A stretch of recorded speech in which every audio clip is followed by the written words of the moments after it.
देवा, माझं पास होणं खूप गरजेचं आहे रे. मी जर नापास झाले ना तर बाबांची मीडियासमोर लाज निघेल आणि मला ते अजिबात आवडणार नाही. म्हणून सांगते, प्लीज प्लीज मला पास कर. आणि खरं तर मला माहिती आहे तूही माझ्यासोबत आहेस. तुलाही वाटतं मी पास व्हावं, म्हणजे मला बाबांचं प्रेम मिळेल, ते मला जवळ घेतील, ते मला मुलगी म्हणून स्वीकारतील. आणि हो, मी हे सगळं का करते, कशासाठी करते हे सुद्धा तूच सांगते शुभूला. प्लीज.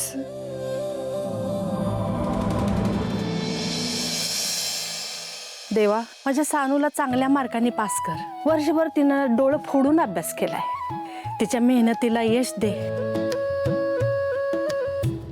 काय ग सानिका, तू कशाला टेन्शन घ्यायला लागलेस? हे बघ, मला 100% खात्री आहे तू चांगल्याच मार्कानं पास होणार आहेस बघ. म्हणून हे बघ, पेढे पण रेडी आहेत. रिझल्ट लागला की लगेच पेढा तोंडात. मोबाईल वरती कर. आई, आता मोबाईलला कशाला लावते गंध? अगं कशाला म्हणजे काय, आजचा रिझल्ट याच मोबाईल वरती येणार आहे नवत. हसायला काय जातं? कुठले पेढे आणलेत? शुभूच्या आवडीचे. होय काय? बाई, तुझ्या चेहऱ्यावर काय 12 वाजलेत रे? अरे, आपल्या सानिकाचा रिझल्ट आहे ना. आणि आम्हासनी पूर्ण खात्री आहे सानिका सगळ्यांपेक्षा जास्त मार्क मिळवून पास होणार. काय सानू? होय, माझे ते सगळे पेपर चांगले गेलेत, म्हणून मला पण हेच वाटतंय. आता एकदा रिझल्ट लागला ना की मग कळत. सानिका तर नेहमी चांगल्या मार्कानच पास होते. सानिकाचं टेन्शन शुभू घेणार नाही. ठाऊक आहे मला, त्याला त्या ढबू पोरगीचंच टेन्शन आलं असणार. मॉम, तू एवढी खुश कायस? ती श्रावणी नापास होणार आहे हे तुला जणू आधीच माहिती आहे का? आज जे काही होणार आहे त्याची तुला कल्पनाही नसेल मॅडी, पण सगळे चक्रावून जातील एवढं मात्र नक्की. सानिका झाले 11 वाजले बघ पटकन. पास होऊ दे देवा, पास होऊ दे. साईटच चालत नाही. अगं परत करून बघ की.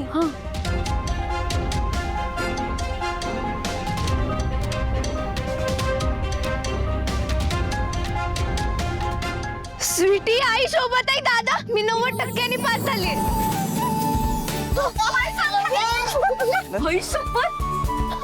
थँक्यू. आई अंबाबाई, लय उपकार झाले ग तुझे. सानू बघा, आम्ही सांगितलं होतं का नाही, सानू सगळ्यात जास्त मार्क मिळवून पास होणार आहे. अरे माझं भविष्य खरं ठरलं की नाही, कारभार नाही.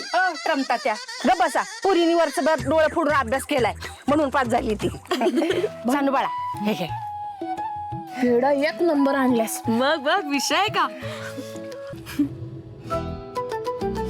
शुभू, तू पण तोंड गोड कर घे. एक सेकंड. सानू, हे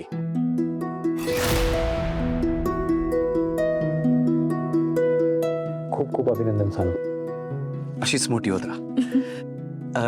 श्रावणी मॅडमचा बघतेस का रिझल्ट? नंबर आहे तुझ्याकडं? आहे. बघ काय लागलं. आलं.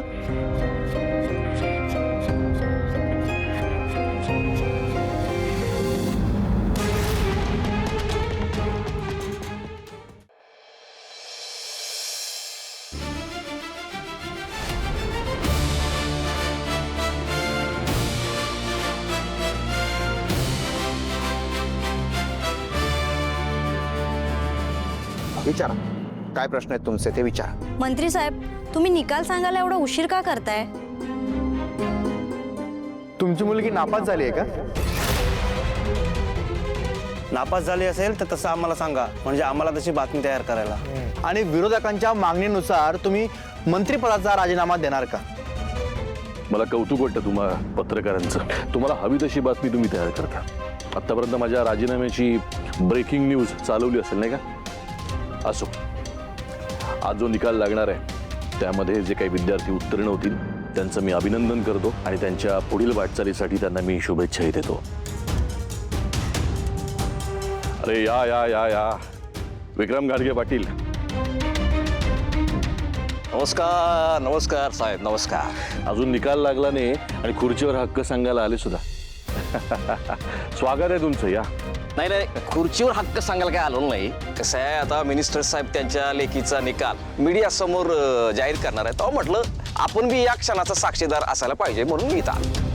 आणि कसं आहे, मिनिस्टर साहेबांची लेख पास होते की नापास हे या राज्याच्या प्रतिष्ठेचा प्रश्न आहे म्हणून मी इथं आलो नाही.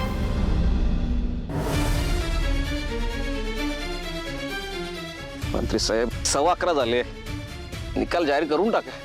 हा? निकाल बदलायचा वगैरे विचार नाही ना. काय लोकहिताची कामं करता करता माणूस दुरुपयोग करायला लागतो म्हणून म्हटलं सवय लागते त्याची. कसं आहे ना, मी शिक्षण मंत्री नंतर, आधी या देशाचा एक सामान्य नागरिक आहे आणि सामान्य नागरिकांना कायदा चांगलाच कळतो. तुम्हालाही तो कळला तर बरं होईल, नाही का? ठीक आहे, बोलाव तुमच्या मुलीला. काय सगळ्यांसमोर निकाल जाहीर करा. हा? खुर्ची का बसायला आहे ना? थँक्यू बरं का. शुभू, हो सर, येतो सर.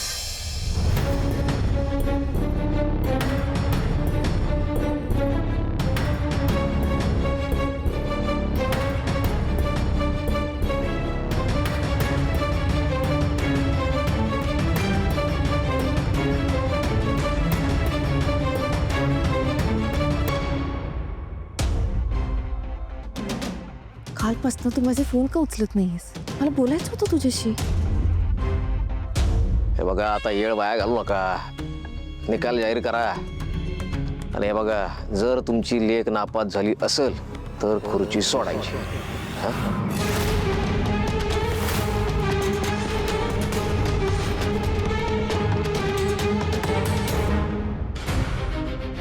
श्रावणी, तुझा सीट नंबर सांग. A164025.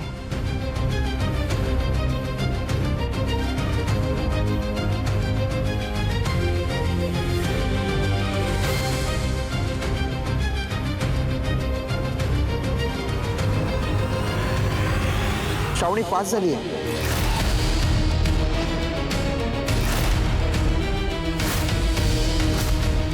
पास झाली आहेस. 39% मार्क्स मिळालेत.